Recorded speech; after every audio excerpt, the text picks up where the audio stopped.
ઇનિંગમાં હું પણ અત્યારે જીવું છું. 2020માં નિવૃત્ત થયો ત્યારે 2018માં નક્કી કર્યું હતું કે હું નિવૃત્ત થઈ પછી મારે કરવાનું શું, કારણ કે મારી કેટેગરીના 50થી વધારે અધિકારીઓ ત્યારે નિવૃત્ત થઈને જીવે છે, પણ ક્યાં છે અને કેવી હાલતમાં છે મને ખબર નથી. અને મેં વિચાર્યું હતું તો તે પ્રમાણે હું અત્યારે કામ કરું છું અને જીવું છું. અને આપ લોકોને બધાને ખબર છે કે તાપી સાથે મારો એક વિશેષ નાતો છે. સાહિત્ય સેતુની સ્થાપના કરી અને એમાં લેખન કૌશલ્યના શિબિરો કર્યા, કારણ કે વહીવટની ભાષા જુદી, કવિતાની ભાષા જુદી, વ્યવહારની ભાષા જુદી. તો ભાષામાં આપણે એટલા બધા નબળા છીએ, તો ભાષાના લેખન કૌશલ્યના મેં 5 શિબિરો કર્યા નિવૃત્તિ પછી. અને જે કોઈ લખતા હોય એવા લખવાવાળાને મંચ પૂરો પાડવો પડે, એટલે 25 જેટલા કવિ સંમેલન કર્યા. અને આવા બધા કાર્યક્રમમાં હું કરું છું અને એમ કહું કે હું જલસા કરું છું. અને મારે કહેવું પડે, ગઈકાલે જ જે આપણા ગુજરાતના એક સારા કવિ, એની પુણ્યતિથિ ગઈ, ખલીલભાઈ મારા મિત્ર, વડોદરામાં અમે સાથે ઘણા બધા કાર્યક્રમ કરીએ. એનો શેર મને યાદ આવે કે આ બધું કરવું તો પડે ને, કે સુખ ચેન તો કર્તવ્ય વગર ક્યાંથી લાવશો, ને દુઆ તો મળશે પણ અસર ક્યાંથી લાવશો? કે બંગલો તો તમને ઓછા વત્તે ગમે ત્યાં મળી જશે, બંગલો તો ઓછા વત્તે ગમે ત્યાં મળી જશે, પણ જેને તમે ઘર કહો છો એ ઘર ક્યાંથી લાવશો? આ સાર્થક થયું. વ્યક્તિમાં રહેલી સુષુપ્ત પડેલી શક્તિઓને બહાર લાવીને એનો સર્વતોમુખી વિકાસ કરે તે કેળવણી. આ કેળવણીની વ્યાખ્યા અહીંયા સાર્થક થઈ. અને દાદીએ કહ્યું તેમ આ સાર્થક અહીંયા જીવનની સાર્થકતા છે ત્યારે. અને એટલા માટે આ સાર્થક જીવનમાં મારો બીજો શેર ઠપકારું કે જિંદગી ફંફોળવાની છે, વધારે કઈ નથી.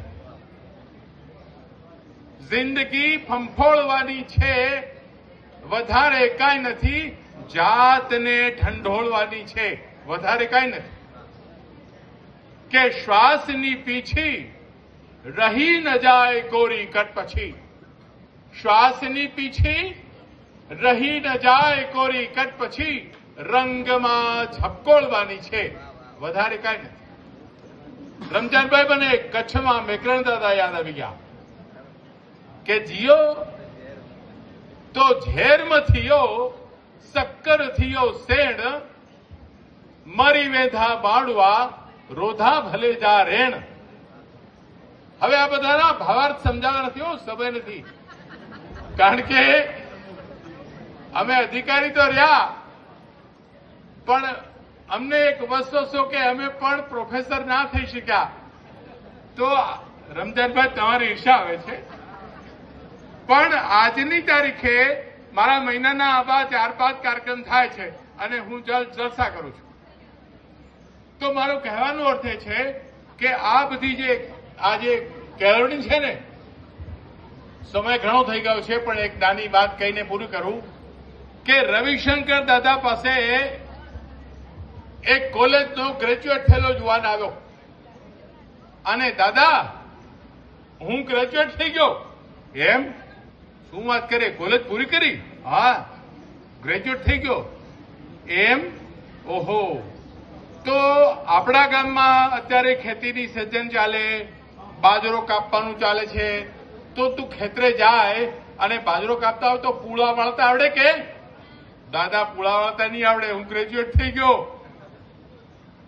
તો કે કેટલા ટકા આવ્યા? તો કે 80%. જો તને બાજરાના પૂળા વાળતા નહીં આવડે, તારા 10% કપાઈ ગયા. હવે રહ્યા 70.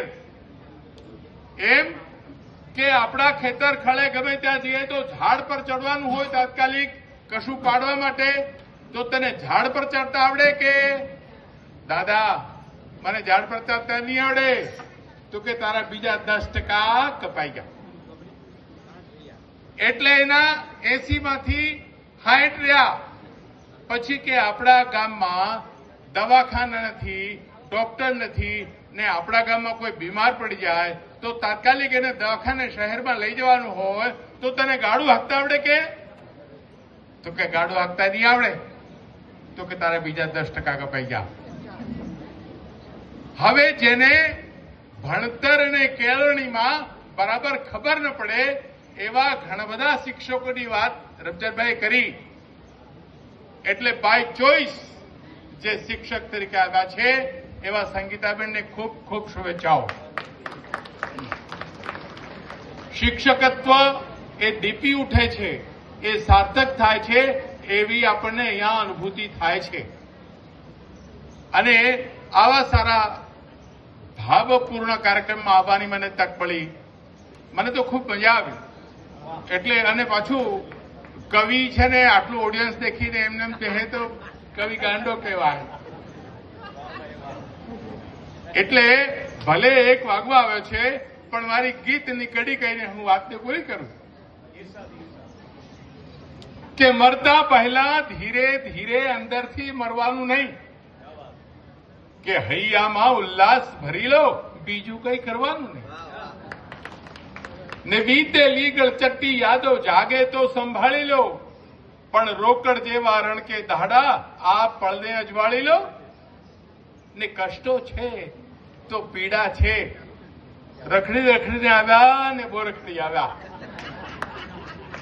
કષ્ટો છે તો પીડા છે પણ દરદર કરવાનું નહીં, હૈયામાં ઉલ્લાસ ભરી લો, બીજું કઈ કરવાનું નહીં. મિત્રો આ આખી પરિસ્થિતિ છે.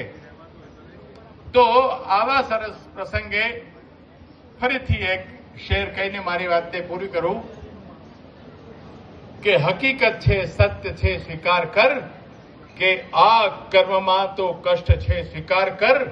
પલાઠી ને પદ્માસનમાં ફેર છે, પલાઠી ને પદ્માસનમાં ફેર છે. તું સાધક થા ને સાધના સ્વીકાર કર. જેણે પોતાના ભાવ અને સ્વભાવથી સાધના સ્વીકારી છે અને જે સાધક તરીકે તપસ્યા કરી છે એવા લોકોની જય હો. આજના કાર્યક્રમની પણ જય હો. શુભેચ્છાઓ.